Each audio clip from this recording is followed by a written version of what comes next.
నమస్కారం అండి. నా పేరు పుల్లయ్య. నేను టీచర్గా వర్క్ చేస్తాను మహబూబ్నగర్ జిల్లాలో. మా అమ్మగారు నిరీక్షణ అమ్మగారు గత 5-6 సంవత్సరాల నుంచి హిప్ పెయిన్తో బాధపడుతూ ఉన్నారు. కర్నూలు, మహబూబ్నగర్లలో చాలామంది డాక్టర్ల దగ్గర చూపించినా కూడా ఆమెకు నొప్పి తగ్గలేదు.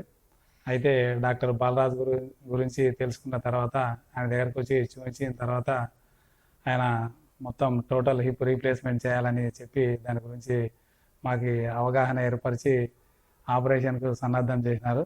ఆపరేషన్ చేసిన తర్వాత రెండవ రోజు నుంచే నడిపించడం జరిగింది. ఆ తర్వాత ఫిజియోథెరపీ ఒక 15 రోజులు ఫిజియోథెరపీ చేసుకున్న తర్వాత మంచిగా నడవడం జరిగింది. ఇప్పుడు పూర్తిగా నయమైన తర్వాత దాదాపు 1.5 కిలోమీటర్ల నుంచి 2 కిలోమీటర్ల వరకు రోజు వాకింగ్ కూడా చేస్తున్నారు మా అమ్మగారు. ఈ విధంగా ఆపరేషన్ చేసి మంచిగా నడవడానికి సహాయం చేసినటువంటి డాక్టర్ బాలరాజు నాయుడు గారికి ప్రత్యేకంగా ధన్యవాదాలు తెలుపుకుంటున్నాను సార్. Thank you.